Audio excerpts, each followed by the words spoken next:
And I was in my daughter's life for the very first 18 months of her life. And then all of a sudden, since May last year up until now, I've not had any communication, contact, nothing with her. So my daughter is being forced to know somebody else and acknowledge somebody else as a father without her choice, just because she can't express herself as a 2-year-old. Because we're saying to our daughters that it's okay for you to grow up without a father. Because the best role model for any child is a father, particularly a girl, when it comes to their self-esteem. Because what you're then doing is you're teaching a daughter that if your father can abandon you, which in my case is not true, then you are teaching her that she can go hopping around looking for validation and approval from every other man out there. Yeah.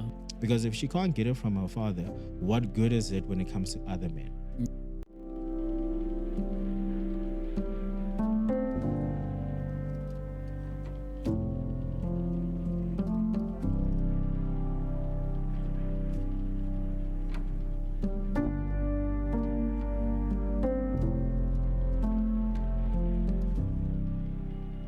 Hello and welcome back to the Hope Revolution podcast. My name is Mraro and I'm overjoyed to have you as part of this amazing episode. Well, look, I know that you guys have been supporting us, watching episode after episode, commenting, liking, and sharing our episodes. If you want to be part of the names that are going to be put in here, please just make a noise in the storm and tell us, hey guys, I've been with you, I've been commenting, check me out, and we'll check you out. And if you qualify, we'll put your name down on the lower section, on the shout out section. And if you want to see if you are part of those names that have been called, please watch the full episode so that you'll be able to see your name, and give us a kudos, give us a thumbs up, give us a comment if your name is there, because we know that you are part of this family and you're growing with us. Guys, I think today we've got a guest who's here to share his story, and we're going to give him this platform so that he can share what he went through with us. My brother, how are you? I'm very well, boss. Thanks for having me. How are you? I'm good, man. We finally managed to do this because you and I have been missing each other. But I'm grateful that what's been put down by God, ordained by God, ends up happening either way. So maybe can you tell us a little bit about who you are and where you come from, so that we can have a little bit of context? Yeah, sure, man. So I'm Lihlono Lonkosi. Okay. I am originally from, by birth, KZN. I grew up majority of the time in Cape Town, and then I've been in Johannesburg for the last 4 years now. I a father of 3 kids, 2 boys. One just turned 18 this month. Baby girl just turned 3 this month. And then the second born was born in March, so he'll be turning 18 March next year. Nice. So it's 2 boys, 1 girl. Nice. That are, currently unemployed. I was, however, working and active in the short-term insurance industry. Okay. Occupying various roles, really, in terms of claims and administration, that kind of stuff. So obviously still out there looking for stuff, but primarily, really, what I'm really here for is a cause for that a lot of men are really scared to speak of, and very shy to speak of as well also. Yeah. Like that. Nice, man. No, thank you for sharing, because you are a father times 3. Yeah. A lot of us can learn a lot from you, man. I'm a father times 1. Hopefully I want to be a father times 20. If I had the money and affordability, I could do that. But I just love the experience of being a dad. It's just very fresh, and it's quite an enjoyable experience, regardless of the responsibility that you have as a father to your children.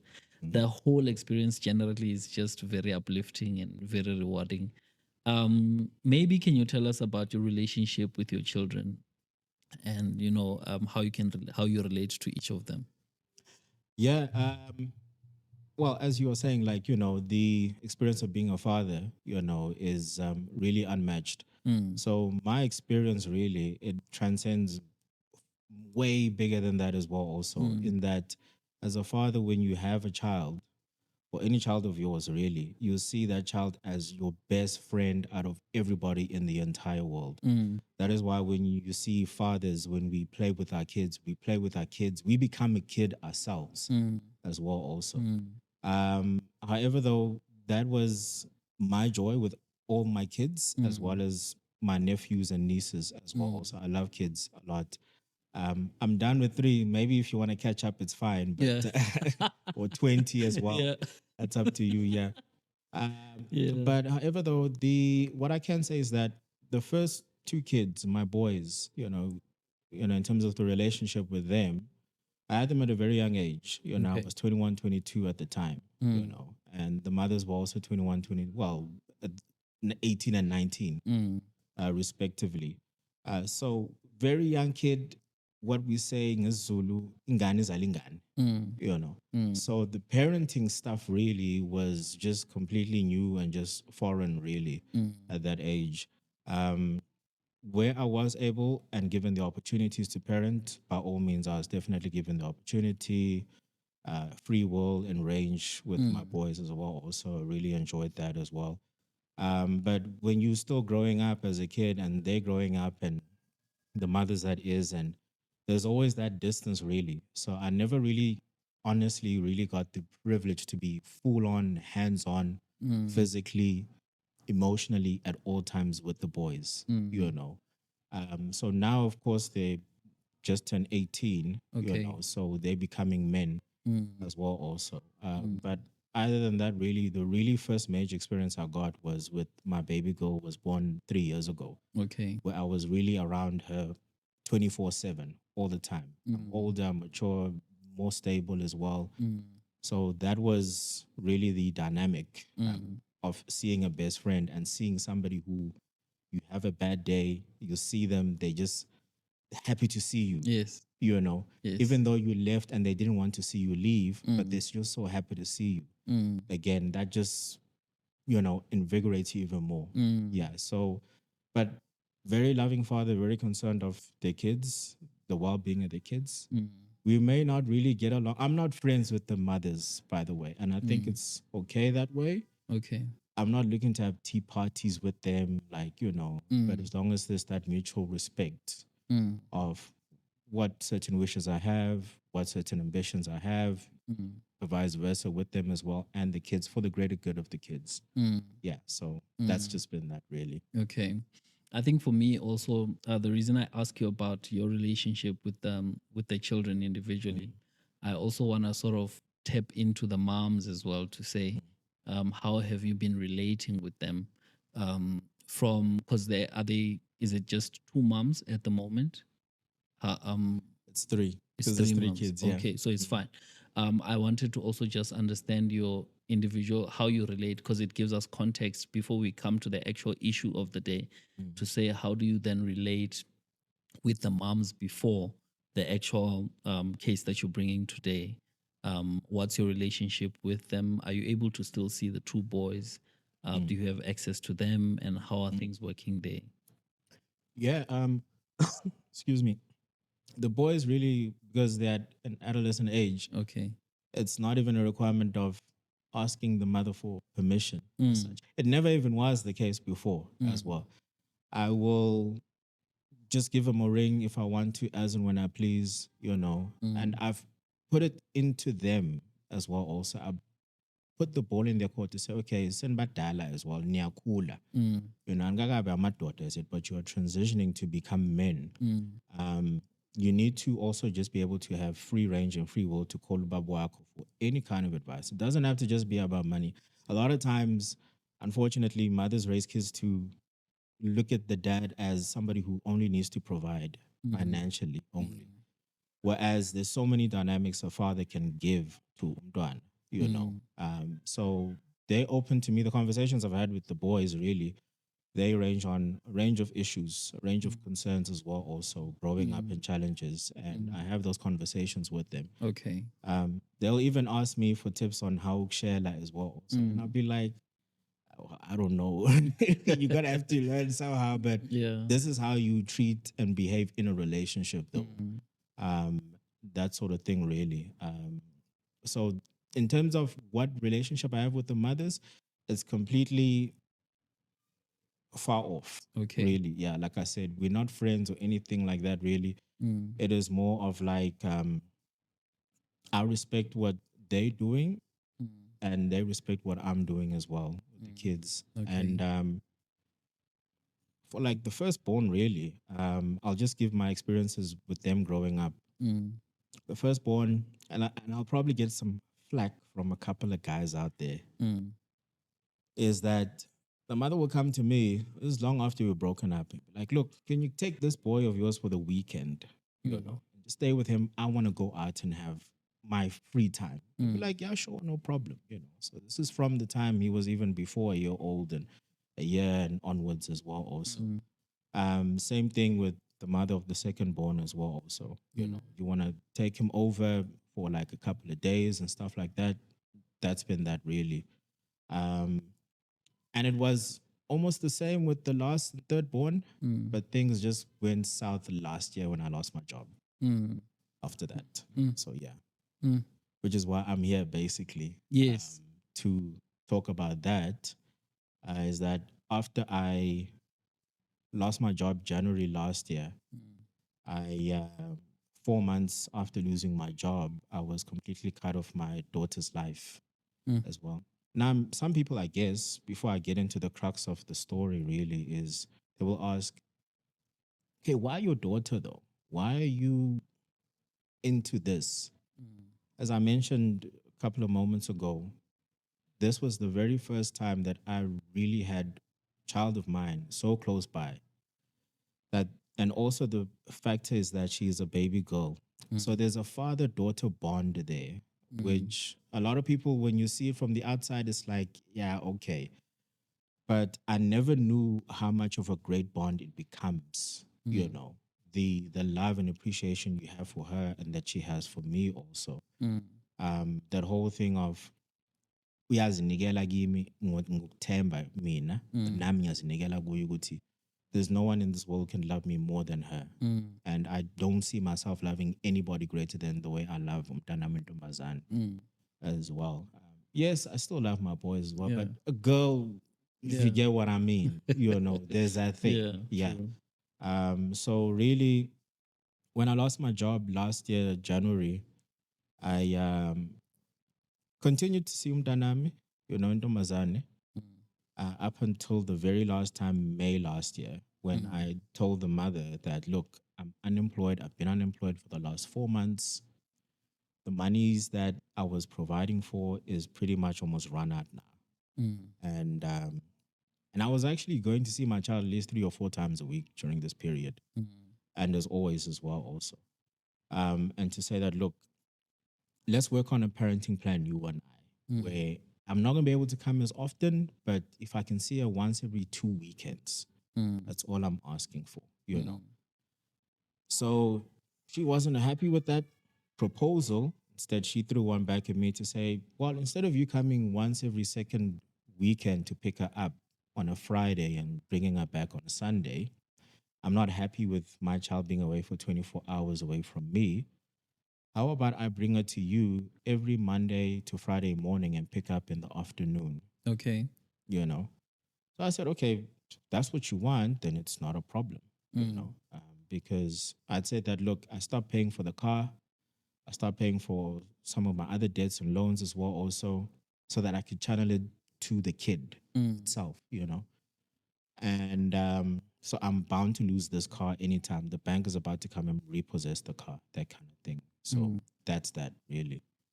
So that was that. And then, unfortunately, it was roundabout closer to Father's Day, which was on the 16th of June. I still remember vividly as well. And I asked her one day, I was like, look, Father's Day is approaching. I'd like to come spend time with my daughter. Mm. And then I don't just know, this was 2 weeks' notice, by the way, I'm Mm. giving her. And then she was like, you can't just wake up and decide on a date Mm. when to see your kid. You're not being civil, you know? And I was like, oh, okay, but all right, never mind that. But when are you bringing her then? Because you said you want to bring her over. Mm. And then she said, look, it's the middle of winter, it's cold, we have to wake up in the morning, think about her, you're not being fair. Mm. That's when I knew the signs of alienation have started. Mm. So, yeah, fast forward to August last year, I put in an application for court. Of course, being unemployed, it's difficult to make these applications go to court, this and that. Money is pretty Mm. much non existent until I was able to save up some stuff and then begin the process November last year. So I've been in and out of court last year and still no luck, no success with seeing my baby girl again Mm. whatsoever. Mm. That's I can't picture myself where you are. Maybe to start off, I'm sorry to bring Mm, it bring you back to here where I am, because I know mm, the experience of that father daughter bond. My daughter is also 3 years mm, as well, literally now. So maybe just taking it a step back, let's talk about how you met the mother of your child, and mm. what made you say this one, no, and tell us about the good times, and up until you get to where that now you don't have Mm. access, just for context. Okay, so her and I met at work. We work for the same company. Mm. Um, she's obviously got two jobs. She works in media for a national newspaper for the Citizen. She's a columnist there, Okay. and she was also working on a full time basis for this insurance company because she was also in the insurance industry like me. So we Okay. met at work. Um, we just took a liking for each other, really, and Mm. this was in 2021 Okay. when we met, late 2021, Mm. and then the relationship started quickly thereafter, really, from the moment we met. Mm. You know, there were, of course, some good times, really. I would say the first, because we started dating November 2021. Mm. I'd say from November until June 2022, things were pretty good between Okay. us. You know, Mm. our first real outing was, or date, I took her to KZN, my hometown Oh, in nice. Friday, yeah, Mm. you know, and we came back, you know, on the way there and on the way back, it was all good and everything. She had asked me to move in at her place as well, also Mm. in Joburg South. And we were staying there, you know, everything was great. Mm. She had, of course, a firstborn kid who was 5 years old at the time. Mm. So we were living pretty much pretty well, really Mm. coexisting peacefully. A lot of going out, fun, joking. Got to see her family, pretty much all her family, really. I attended various of her family's functions, Christmas dinners, um, you know, events as well. Also, we even went to Kronstadt for a wedding of Oh, one of her nice. family members as well. So all of this within the first 6 months of the relationship. Mm. And of course, you know, when we started dating November, I always thought maybe it was a joke because women say things just to test you and you kind of think it's a test, but sometimes they actually mean it. And that was that she was already talking about us having a baby 3 weeks into the relationship, Mm. you know. So, yeah, and I was like, I thought it was a joke. Even the trip to Fryhead, you know, she was like, oh, me and my friends were talking about by the time I come back, I will be expecting. Mm. And I just kind of thought that's odd. Mm. What are the chances, really? I already got two kids. You and I just started dating. Like, Mm. okay, it's a fantasy for most women to have kids, get married, settle down, blah, blah, Mm. blah. It wasn't until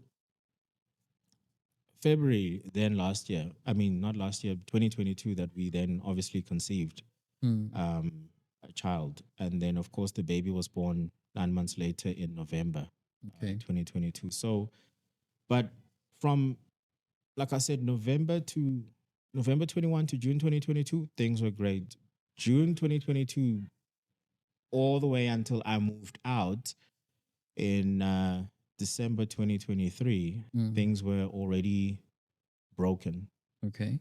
Yeah, in the relationship. Mm. What broke? So what happened was, and I'm just gonna first kick off with the song that my old man told me about way, way back in the 60s or 70s. He was like, it's important to get to know her. Mm. I didn't know anything of her. I took everything as is, Mm. but primarily because she, at the time when her and I met, she had been separated from her husband. So Okay. she was a married person.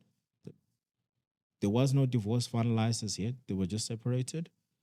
And she had left her marital home, according to her, early 2020, just before the start of COVID. Mm. So she comes to me, I meet her, she comes to me with this victim mentality. Why I say victim mentality, I will get to it as we go on in the conversation. I was in an abusive relationship, both physically, mentally, emotionally, financially with this man. Um, so you can see this, the story this person's telling and this picture they're painting to you. And you go, yeah. And then the conversation becomes a whole thing of like, oh, I wish I had met you sooner. Don't Mm. change. This, from both ends, really. What broke it, funny enough, I got wind from her son. Firstborn son was 5 at the time.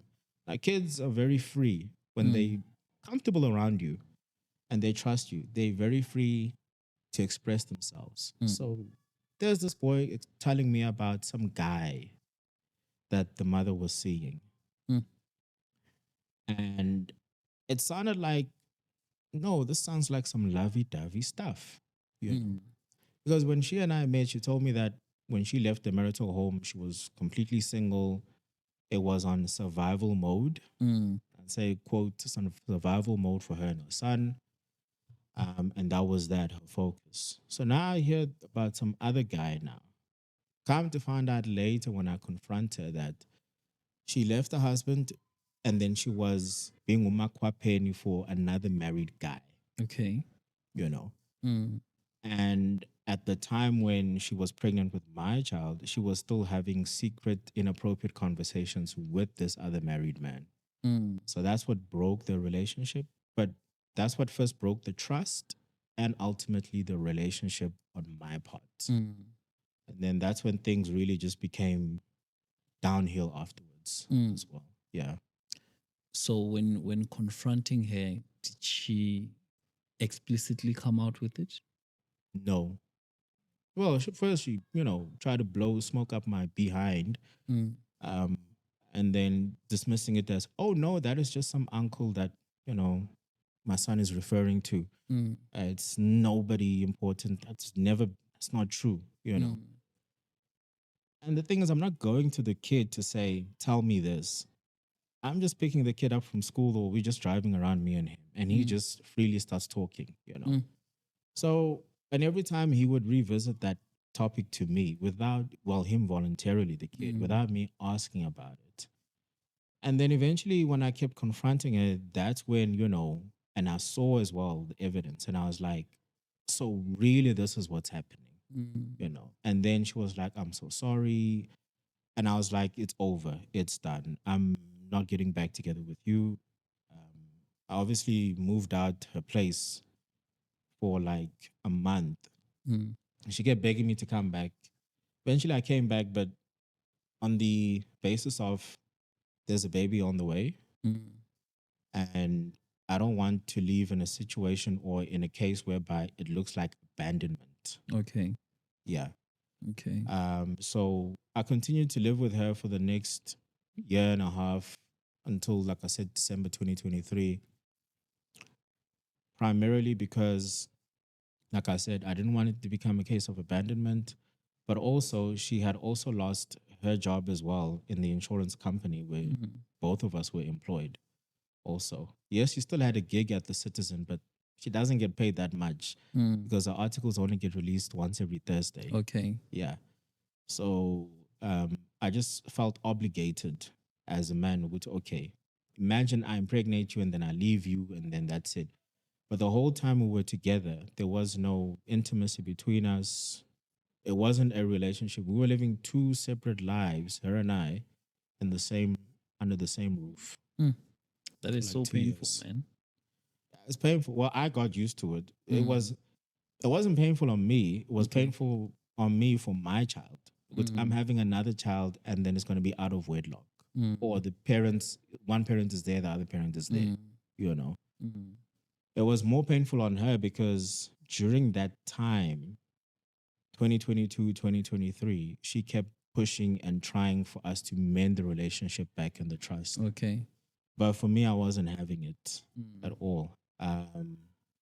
She kept pushing for us to get married. She kept pushing for us to go for counseling. She kept pushing for us to spend more time together. And I just kept telling her that, look, I'm not in love with you anymore. I'm only here because currently of your situation that you are in. Once you get back on your feet, then I'm happy to go. But you need to let go of it, you know? So the painful part is on her, really. It's really not on me, you know. Because once you inhliziyo yakho uyikhipha kumuntu usuyikhiphile, Yeah. but there shouldn't be any hate or anger or any kind of malice towards that person. Yeah. You know? During the time when you were with her, had you already found someone? No, So you were still single, yeah, just living with her. yeah. I'm glad you actually asked that because even though in my mind and body and heart that my relationship with her was completely over, it was only going to be a parenting relationship. I kept myself from actually going out to find somebody because in her mind we were still in a relationship. Okay. So when somebody is constantly reminding you saying, let's try get married, let's go for counseling, let's do this and this and this, you know that that person, if I step out and be with somebody, she's going to think I'm cheating. I'll give you an example. Late 2023, it was around about September or so, she gets a message from a random message to say, stay away from my man, blah, blah, blah, this and this, this and this. So she thought it's coming from maybe I'm seeing somebody. So she confronts me about it. But it turned out to be a wrong number Okay. from somebody random to her, you know. And then she comes to me and I'm like, but why would I be looking to go do something with somebody else? I'm not in that frame of mind as yet. You know? So with that kind of thing, you then say, okay, you know what? I'll rather wait until I'm finally out, then I will start. Because she'll think I'm cheating, even though it won't be cheating. Yeah. Yeah, in that instance. Now, having I'm just trying to be logical. Having you speaking about the fact that she was not loyal in your relationship, did you never have any suspicions about your daughter to say, is she really yours? Did you never have any sort of suspicions in that frame? No, all my kids look exactly like me. Mm. I don't even need no DNA test or anything Okay. like that. Okay. The boys, yeah, they're a lot taller than me. Mm. They just look exactly like me. The girl looks 100% like me. Okay. Daddy's girl, much thicker hair. Of course, she's light skinned. Mm. Of course, a lot of my female friends have asked me, "Are you sure is it maybe your child?" Based on her behavior and based on how far she's doing things now, alienating you from your child as well. And I always tell them, there's no doubt in my mind that that's my child. In fact, even when I was interviewed by the social worker beginning of January this year, when I made the application in court to see my child, um, the social worker had interviewed her and seen my daughter. And then she interviewed me as the second person to interview. And as soon as the social worker saw me, she was like, yo, you look so much like your daughter looks so much like you. And I was like, yeah, I'm glad you said it because if somebody were to say, take a DNA test, I will take 100 DNA tests. If let's say the 99 say negative, I won't stop taking a DNA test until I get to one that says, yes, it is your daughter. That's how sure I am that that is my child. And I love my daughter more than wholeheartedly than anything itself. Yeah. Thank you for putting that into perspective. I think going forward, my then question would be a follow up in terms of the proceedings after you put down the application Mhm. to say that okay, you separated and split from the house, you left. Um, Obviously, after you have seen that things are not working, and then you put the application through, what then happens? Well, the old tale unfortunately happens. 1 minute you're good, they still love you, they want you back. The next, now when you're taking these steps, then the allegations come. Mm, I remember the first time when I served her with papers for court, it was, you know, and we had to appear in court in December. Her response to me was, "You're not going to see your child, not on any other date or on any date of court as well, also." mm, And I have it on text, of course. And soon thereafter, there's been false claims and allegations against me about being abusive, neglecting, as well as also being, well, abusive really in every form, financially, physically, emotionally, as well, also. And the process really, since then, in and out of court with the mother of my child, who, because she is a public figure, of course, she's a columnist for a national newspaper. I'm just going to say her name. Her name is Kekeletso Nakedi. okay. And she poses herself as a activist on her Mm, bio. She writes all these social topics every time, but she does one thing on the other side as mm, well. So the process has been that false claims and allegations of abuse on my side, not only to my daughter, but to her and to her firstborn son as mm, well. Also, and unfortunately, when you go to court, even if when you bring your own evidence to show and prove that, but mm, all that this person is saying is completely false. I'll just give you a scenario. We'll be sitting with her and I, and maybe a family advocate. They really give the woman, a lot of time to speak, a lot more airtime to speak, and a bigger platform to speak. mm, And they'll listen attentively. And you can see that they're actually being consumed in what this person is saying. That by the time they turn to you as a man, where you now have to be put on a defensive side, and you say, no, correction, this is what's actually true, not this. One example, we in bed, the baby falls and hits her head. She gets a minor bruise. We have an argument about it. And then she then claims to the social worker about that incident that I pushed her with the baby and they fell down.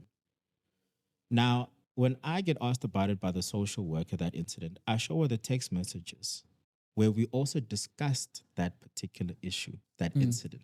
And I said, if it really happened that I pushed her, why is she talking about me and her fixing things? mm, Why is it not even mentioned in the text message as well, also? mm, Mind you, this is the person who, up until late, or rather late March last year, she was still pushing the issue and narrative about us getting married and getting back together. mm, So you come up with all these reasons to the court and say, hey, this is what's happening. But they still turn a blind eye. In fact, once I put in this application that I want to see my daughter now, she decided to counter with, I'm going to sue you for maintenance because you're not paying maintenance. You don't deserve to see your child. mm, And she's saying this in front of the family advocates at Palm Ridge Magistrates Court.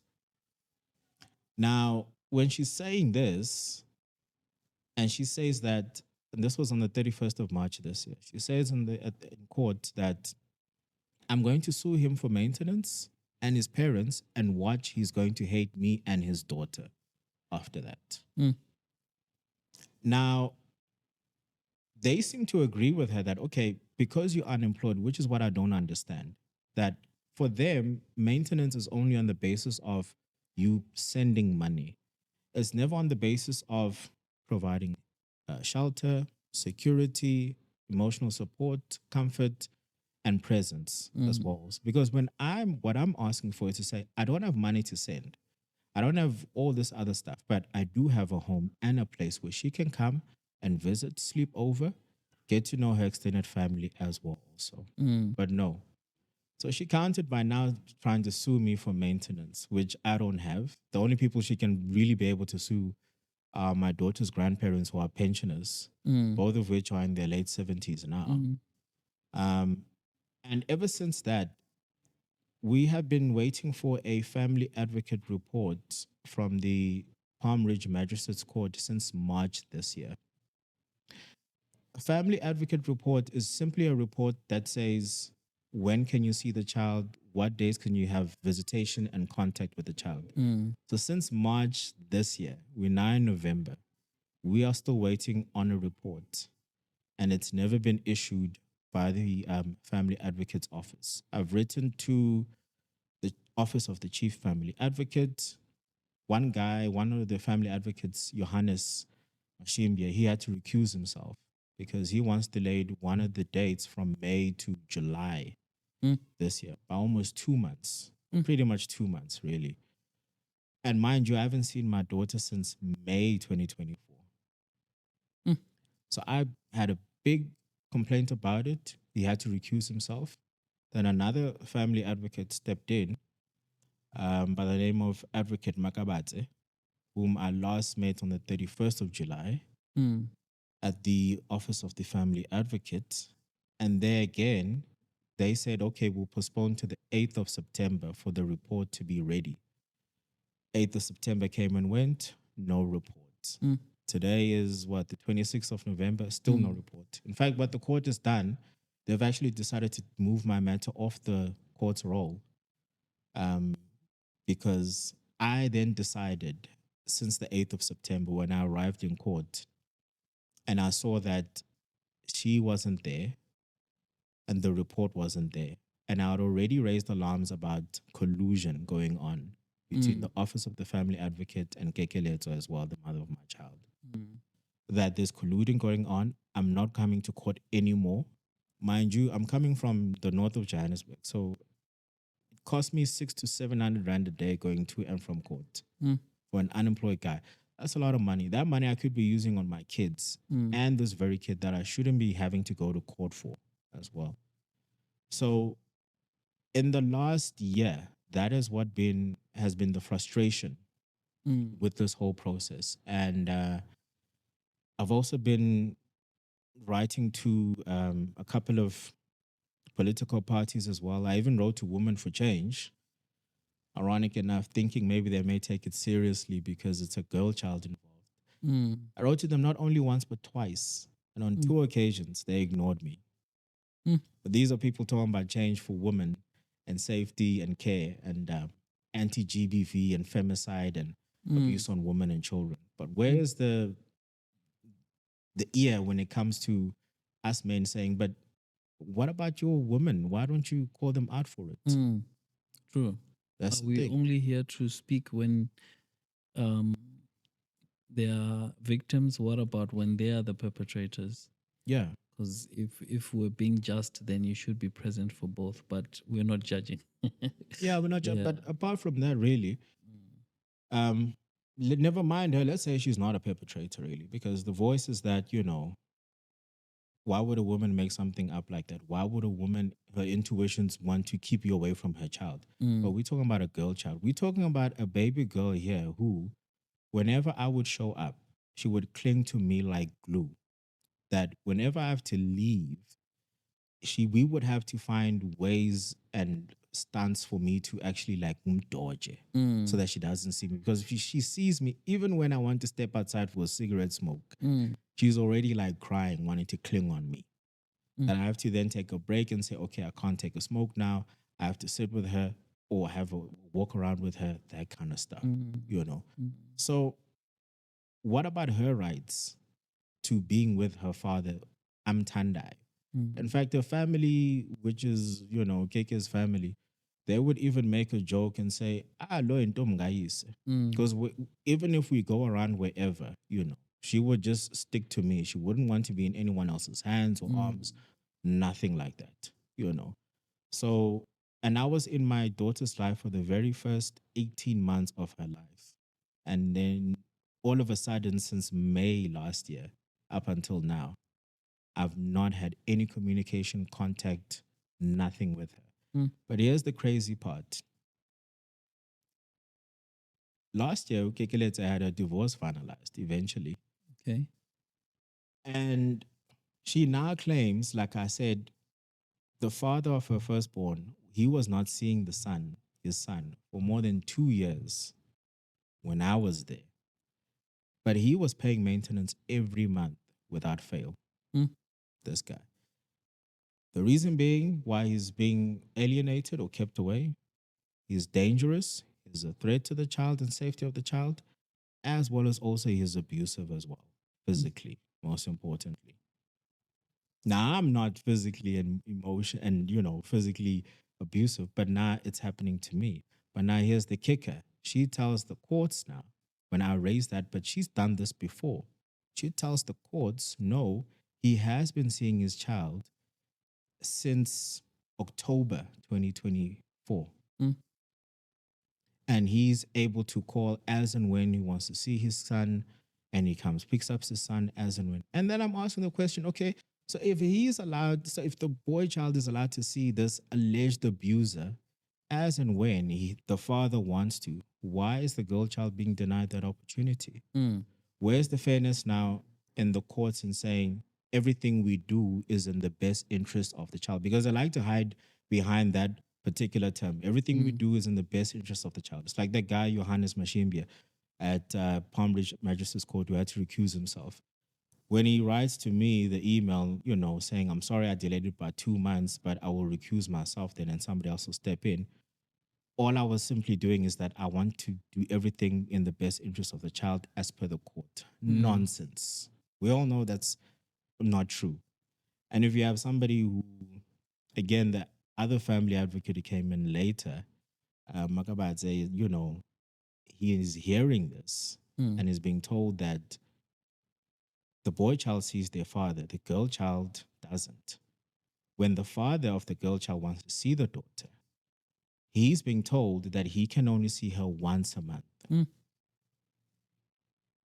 And mind you, not only that, she's moved on with her life. So she cut me out the picture of my daughter and she just shoved a new man into my daughter's life. Mm. And the court finds this okay. Mm. So it's okay, it's justifiable for them to say, well, my daughter's probably forgotten about his father. So we need to let him see her once a month in order for him to get reintroduced back into her Mm. life. But somebody else, the court is fine with it, that somebody else can just be thrust into this girl child's life. Because here's the thing about kids at 18 months, or let's say from 10 months, they're already able to picture out who you are, faces, and things like that, Yeah. who they know. So if they don't know a person, they cry. Mm. You have a 3-year old. I'm sure Yeah. when she was like 10 months old, if you go somewhere with her and somebody says, oh, let me hold her, she'd be like, Never. Yeah. never, Mm. So Mm. my daughter is being forced to know somebody else and acknowledge somebody else as a father Mm. without her choice, just because she can't express herself as a 2-year old. Mm.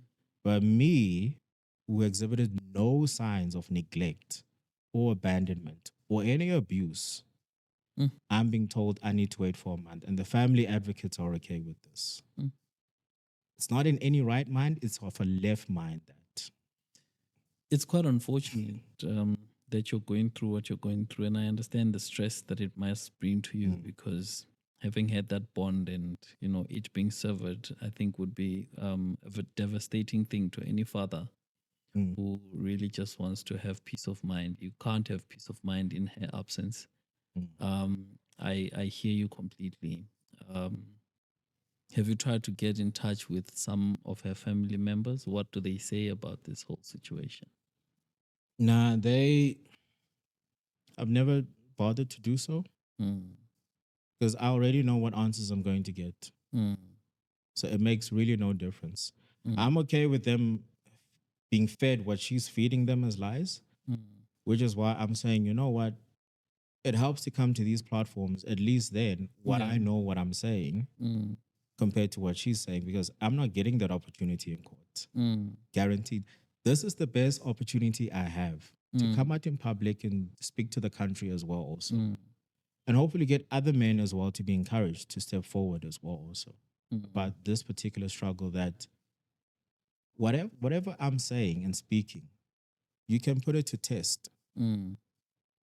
Yeah. whether the next court date or whatever like that. But let everybody be aware that this is what's happening. And this is what eventually happens when it comes to socioeconomic issues like GBV, femicide, and all those things as well. Yeah. Because we're saying to our daughters that it's okay for you to grow up without a father. Because the best role model for any child is a father, particularly a girl, when it comes to their self esteem. Mm. Because what you're then doing is you're teaching a daughter that if your father can abandon you, which in my case is not true, then you are teaching her that she can look, she can go hopping around looking for validation and approval from every other man out there. Yeah. Because if she can't get it from her father, what good is it when it comes to other men? Yeah. I had a conversation with my one colored friend. She's a woman, and she told me about the experiences of growing up without a father, that her mother kept her away from her father, and how she has struggled to navigate in her relationships Yeah. till this very day. Mm. But it's also a telling tale as well, also, Yeah. because with her, this woman, the mother of my daughter, she never had a good relationship with her dad. Mm. Mm. I mean, this is something that she has told me before. One of the things that she says that prompted her to go get married was that after her mother passed away, she felt that her dad had neglected her. She felt that her brother, her older brother, because he had moved on and got married, so she was all on her own. Mm. And the one person who she was hoping to be there as a father, he was there physically, yeah, but emotionally and spiritually or whatever like that, he wasn't there. Mm. And then that's when she went and found herself in the hands of an abuser, so to Mm. speak. But then also, with that, I think it's kind of like, I'm sorry to say, but I'm not here to shade anyone or anything. Mm. I guess it's pretty normal for her to do this because apart from the fact that she did it to the father of her firstborn, keeping him away. But I think because maybe, according to her, what she told me is that her dad once did time in prison. Okay. So he was away for a while. Mm. How long? Not too sure. I guess it makes sense why then a father needs to stay away. But I'm not in jail. I'm not in prison. I'm not in some ditch or whatever like that. Mm. I didn't disappear. I'm still here. Mm. So how is it normal, you Yeah. know, Yeah. just No, because true. you grew up in a particular way and you found that, okay, this is acceptable. Mm. It's not acceptable to the Yeah. norm. You know, I totally hear and see the unfairness of the whole situation. And I think because as men in our silence, we're not really too vocal about a lot of things. Mm, And and even us speaking, I feel that we don't frustrate them enough, mm, right? I would give it to you that you should frustrate her in all her comfort, mm, everywhere, regardless whether that has to do with her family. The main intention would be, I'm fighting for my daughter. mm, And if these people that you're confiding in give you peace, I'm basically going to take that away from you because I'm going to come out with the truth. mm, Whoever you are talking to, I want to talk to them. mm, Whether it's your uncle, brother, sister, whoever it is, I'm going to reach out to them. And until that avenue fails, I'm going to explore it. If it mm, fails, I'm going to find other avenues, just like you found this one. mm, Um, as men, we don't usually explore noise as an option because we're not mm, loud. We don't, we're not people of that nature who, you know, adopt that sort of approach. And you seem like a very well spoken individual who has, you know, more than enough intellect to frustrate. This comes from my experience in security. When you say, Oh, because they would always say you need to frustrate the enemy, yeah. right? Apply any possible available avenue to apply pressure until you get a result. And any means necessary which are legal and permissible would be an option. um I don't want to go start stalking them and Yeah. invade their privacy. I don't want to do that, but I want to explore other avenues that seem to showcase my seriousness. Maybe the other dads didn't go as far as saying, I'm going to send people to your household and I want to send uncles there because I want to explore that avenue, because I want my elders to go and formally engage your elders, whoever it is that's left behind, so that the pressure is then transferred to you so that you can see how serious I am. Maybe you have got the assumption that I am like the others. I am not that guy. This I'm actually a different character and I'm not going to give up. And it's a good thing that you came here because it speaks to how serious you are in terms of fighting. And I think generally as men, what I've seen is we're good in terms of speaking in our spaces of comfort. Women are good in terms of coming out and speaking in uncomfortable spaces. The only person you'll ever see shouting in public is a woman. Yeah. Right? Yeah. If there's anything that happens, women are bound to shout. A man will die in silence. Why? Yeah. Because we're not loud. So we need to change our strategy and also adopt the noise as a strategy, because they understand us and they know how introverted we are. Unfortunately, this is not a battle of the sexes kind of thing, No. but in a space that really just stands to represent a growing, conducive society, we need to listen to both parties. And if someone is going to listen, someone must speak. And we must speak the very same way that they do. Maybe the reason why most of us are misunderstood is because we don't speak. When we do, it's in our corners. So we must come out just exactly as how you were doing. Maybe without diving too deep into my perspective, if someone were to come out and say they want to help you, what kind of help would you expect from them? Okay, before I get on that part of help, Mm, you see how the laws are structured? The laws are structured very equally. People talk about the system being corrupt. The system is not corrupt. Really read like children's acts, all of these things, custody acts. It's very balanced. It's Okay. fair. The problem is the personnel in the system that are corrupt, that are corrupting the system through actions, and them having sort of like a power over. It's like the difference between a juristic and natural person. Courts and businesses and systems, they're like juristic persons. In other words, it's just the building, it's this thing, but it requires a natural person to represent it and act on its behalf. The system is just a juristic person. It cannot speak for itself. It requires personnel and individuals tasked in there to speak on its behalf. So when it becomes difficult for men in that instance, because you read everything, legislation, everything like that, acts, everything. Read, including the Bill of Rights, talking about speedy trial is fair and everything like that. Undue delays is justice delayed. And you go there with confidence that you keep getting bashed and get pushed back every time. Then it leads to men either falling depressed and then most cases giving up. And in most cases saying, you know what, I'm not going to bother. Sometimes it's society as well. So that tells us men that leave them alone. Forget about it. When the kids get older, They'll they're come going to back. start asking and looking for daddy.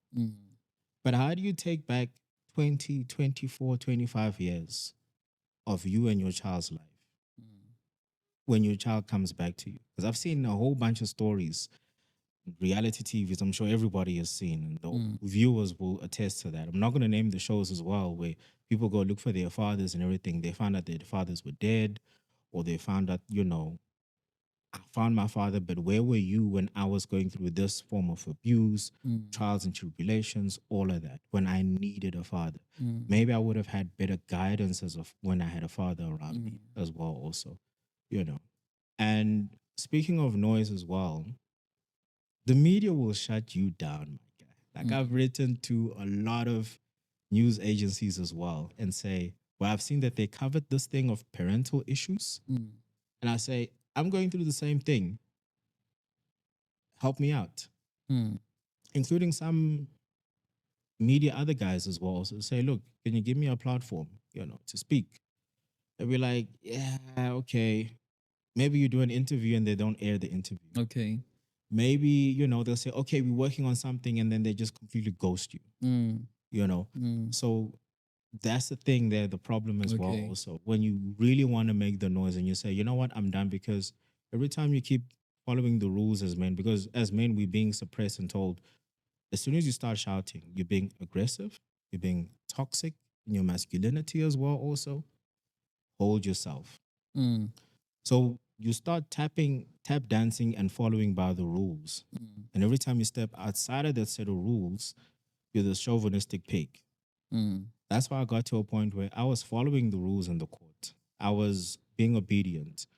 I was lowering my expectations in terms of seeing my daughter more and more and more. And I saw that it is actually underhanding me Mm. to a point where I was like, forget about it. I'm just going to go out and start speaking now. Yeah. And that's it. If it leads to me getting some kind of negative backlash or whatever like that, so be it. As long as I know I'm actually telling the truth. And if Sure. anybody were to pull me up on it, I'll be able to back myself up Yeah. on it as well. And there are mechanisms as well also in fighting this thing. You can request for interdicts and things like that. You do that, you can speak to a lawyer and say, hey, can you get this done? They'll say, oh no, it's easier said than done. There's this. Now, I promise lawyers, when it comes to these things, they like to drag these things so they can Mm. chow more money. I'm Mm. paying a policy of like 100 Rand a month. That's the Mm. least I could do. But that's because I started doing that because I'm fighting for my child. Mm. That's it. But then if I'm paying 100 Rand a month, you can imagine how much that lawyer is getting per day in court. He's not Mm. getting like 20,000 or so, where it's a direct hire of Mm. a lawyer. It's Mm. through some kind of legal aid kind of stuff or Yeah. policy. So it makes sense for them to drag it, even though you can see, and because I'm a student of law, I've seen articles. There's a website called Safli. It's a legal website where it has a whole bunch of cases where you can refer to and say, I'm going through this. I'm going to refer to this particular case law in order to help my case. Mm. You can send this to a lawyer and say, hey, but if your lawyer wants to drag things for you, they're not going to take it up for you. For instance, some guy, he had the mother of his child prevented from moving out of the country because it was going to infringe on his rights as a father. They brought her back from where she was overseas to come and actually test for trial here Mm. in South Africa to say, but you're going to need to allow him to be a father. You can't just, that's kidnapping in a way, Mm. what you're doing, Mm. They can send that to a lawyer and the lawyer is going to tell you, well, I mean, that's a special case. It's different. They'll try and find something, even though you can see, no, my guy, it's Mm. not so. Mm. So that is where I would put it, really. But I also just want to say that in terms of any help, whoever sees this, um, please share it with as many people as you know. Because my end goal really is to get somebody as high up or wherever. I already got the ear of, the ATM political party. Mm. They're a small minority party, yes, in parliament, but it's something. It's better than what, because I've written to other political parties, the big four. Mm. I've not heard anything from them. Mm. Women for Change, nothing. Um, so with them, I can see that, okay, somewhere along the line, there's something. And Mm. hopefully the ear of the minister in the Justice Department or Deputy Minister or Minister of Women and Children Affairs as well, because there's that department as well. Mm. So Mm. that is my wish. But any other legal guidance as well, also, or anybody willing to step in and say, look, I want to step in and help in whatever. I don't need money. Mm. I've lost everything. Like I said, I lost my job, I lost my car, I lost everything.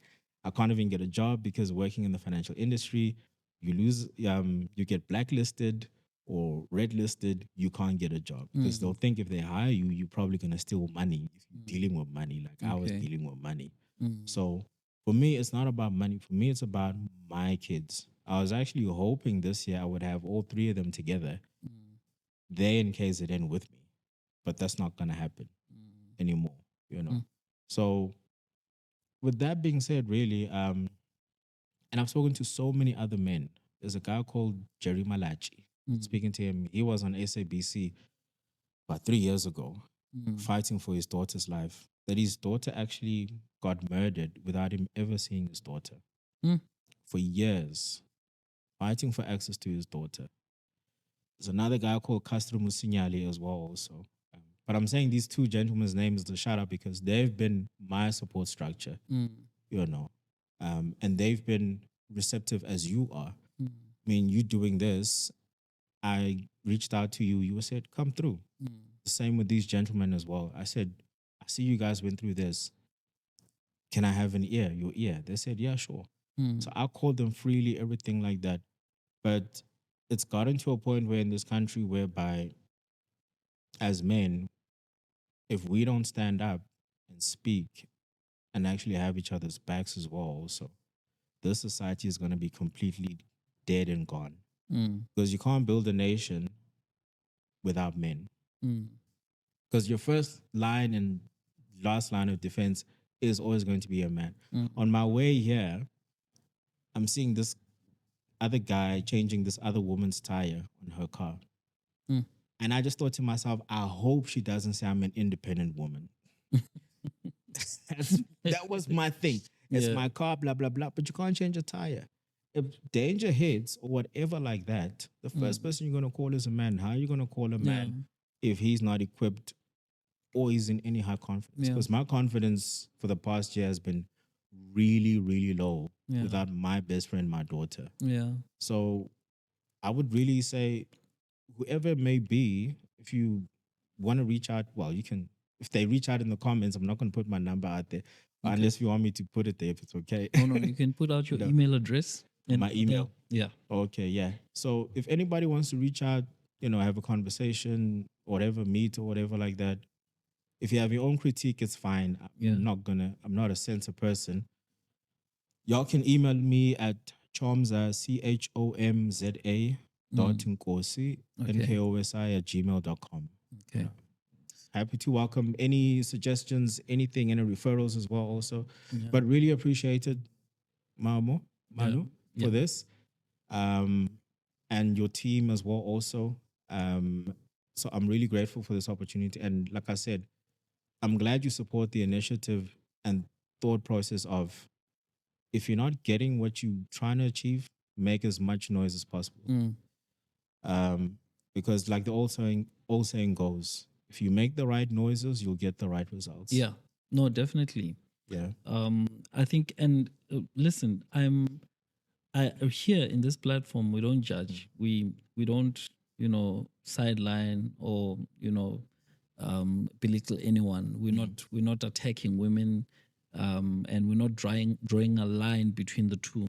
Yeah. We're just trying to go back to the basics in terms of trying to make things work, right?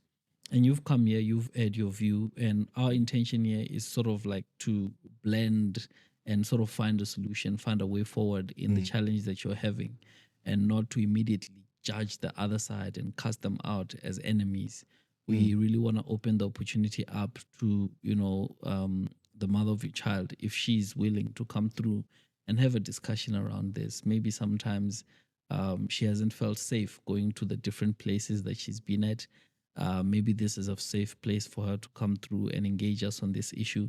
We really just want to create an environment where we can build again, because we're doing this for everyone who's involved, mom, dad, and the child. So in that respect, we really just want to be, people who speak for a better country, people who speak for better homes, better mindset, better living spaces for everybody, and not just mom, not just dad, not just child, but this should cover everyone.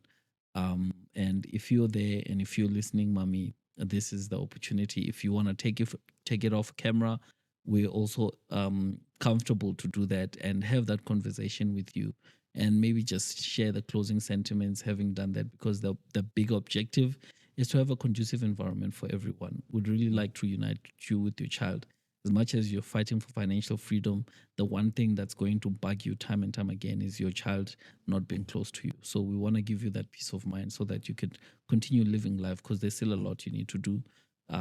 You need to get back on your feet and reduce the psychological pressure that you have, because this is a distraction. Yeah. And it's distracting you from focusing on what you need to do for the children. You need to get back out there and find means to fight for your children. So with us trying to do that, we're not saying that we're casting the lady out, we're judging her and whatever. This is that one place where we would like to open up the opportunity to say, we're here to listen and we're here to try and fix. So if you're open to that, we've got people that can be able to help us and mediate this process so that we can close it out and have you guys back in a healthy environment. And that's ultimately what we want as a platform. Yeah. um, and also just to raise awareness in terms of saying that a lot of challenges that happen between me and you, and we don't need the third person. We really don't, because the moment we bring that third person in, then the whole thing goes to haywire, because that third person has their own intentions most of the time. So if you and I can just come together, the two of us, and speak and agree on what it is that we want without the third person, things become much smoother when we're talking on the same thing. If you and I agree that we're done with this relationship, we go there, we tell whoever is listening, they just facilitate the process, and there's no underhanded activities happening. We're all just aligned. If we're together, no one can come between us. So, Yeah. But I will tell you this. Um, yeah, of course, it's not an attack on women or anything like that. mm, Um, but here's what I'm gonna throw as a curveball or a swing mm, at the system, or rather the people within the system. As I mentioned earlier, I'm just completely cut and removed from my daughter's child. Somebody just being thrust in. I'm being told once a month. One of the reasons I said I'll do this now is because I'm no longer demanding twice a month or twice a week or once every second December. I'm here to say I'm demanding 50-50 custody of my daughter, mm, no less. mm, And if anybody's going to quip or chip or laugh about it or smile about it or giggle about it from the court side, then you know where the problem is. yeah, Then you know where the filtering effect comes from and the trickling down effect of it. yeah, Where it's a case of like we say things as institutions where we can say things like we pee on your leg and tell you it's rain. mm, I'm not buying that. yeah, So yeah, she's more than free to come through, yeah, but I doubt it. mm, I can definitely tell you that. If she yeah, does, I hope she finally for once actually speaks the truth. yeah, Because I really have no beef or animosity or anything like that. It can still be saved. Not a relationship between or friendship between her and I. mm, I could care less what she does, who she does it with. Don't steal my kids away from me. mm, Just don't do it. And the government and all you other institutions with or personnel within the institutions act responsibly as well. You yeah, have a greater role to play in actually building our society as well. yeah, So all this division where you got liberals, conservatives, you got men versus women, you've got, black versus white, all this divide, it mm, doesn't build society. It actually continues to crumble our society nonstop. yeah, And that's what this platform really does. I know some platforms, they're very much one-sided on one thing, mm, on one specific gender, one topic, whatever like that. mm, But at least with this one, I'm glad with the message you're saying there that, yeah, yeah, look, you know, yeah. if you're happy to come through, come through. Yeah, low key, there's been if you look in the pattern of society, there's sort of like a low key plan to divide and conquer. Yeah. There, there are so many reasons why you and I can't be together. Me and you are black men, Mm. right? We've got a lot to relate, and I'm not being racial, but I'm just saying, me and him can talk about a lot of things that we Mm. agree on, that we can relate with. Mm. But there is so much that is put to our faces that that doesn't help us, right? The tribalism, right? Yeah. Um, the religious talk. We all believe in God, right? I know.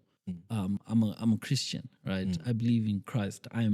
I grew up in the church. Mm. I have no animosity to anyone who doesn't congregate where I congregate, Mm. because they also have their own spiritual beliefs, and I respect that. But Mm. let that not be a point of separation Yeah. and division, right? The classes, there's so many things that stand to draw a line between us and box us in and isolate us as a community that we could actually look at and over and conquer, right? Yeah. um there's so much that we can relate, and the moment that we let go of these minuscule definitions that we have of ourselves. I'm a chiefs, you're a parrot. Yeah. I'm Zulu, you're Venda. Mm. I'm black, you're white. I'm Catholic, you are. All those things are Educated just put black, you're in. not educated. All those things are just things that are put in to box us and individualize and conquer us. Yeah. There's so much that we can talk about together, and the system doesn't help. The system does not help. I'll be honest, if it can't help the Mm. poor layman, who is it for? So it's not going to help for us to go out there and seek help from the system, right? Yeah. Go to the police station. You will not get help. Call the police station. They will not come when it's convenient, right? And the only person who's there to help you is your neighbor, Mm. is your friend, is your family, is your wife, is your husband, is your, anyone who's close to Pastor, you. preach. You get me? Yeah. So all these entities that have been put in place to sort of support us as a country are not helping. Even the churches, I blame them. Even the churches should be playing a bigger role, actually looking at their mandate in society. They should be playing a bigger role in terms of getting in between the courts and analyzing whether these things are working for us, right? And even avoiding going there, let's help the families that are in the church try to resolve these sort of challenges. Then I'd Yeah. see reason. If I was a person who does not believe in God, then I'd see reason to go to church, because in that church they've got family counseling. They can help me and my wife. But there's so many political things happening Yeah. in this spaces such that we don't even get the help that we need. So, but thank you so much for coming through and sharing. Guys, really, this is just another case where we don't want to take a side. We hear what my brother is saying. It's a very unfortunate situation. It's something we don't want for anyone, right? And no one deserves to be separated from their child. Everyone deserves to have, a piece of the cake, because the child belongs to both of us. Let's have the child. Let's have access to the child, unless if there's something else in between the lines that can be proven beyond reasonable doubt. Let there be fairness amongst us. Let's live together as people that care about each other, and let that be that one thing where we that there must be less that we felt about as a society, because there's so much that we can connect with. So if you feel you can help my brother, please, he's given his number out. Please reach out to him. Please contact him. Also, if you're an organization that stands to represent people in these situations, please come through. Let's try and connect together and try and help our brother and many others who are probably in the same situation, who at the moment can't see their children. Guys, thank you so much for being with us from the beginning of this episode up until here where we are. From me, our awesome guest, the guys in studio, it's cheers for now.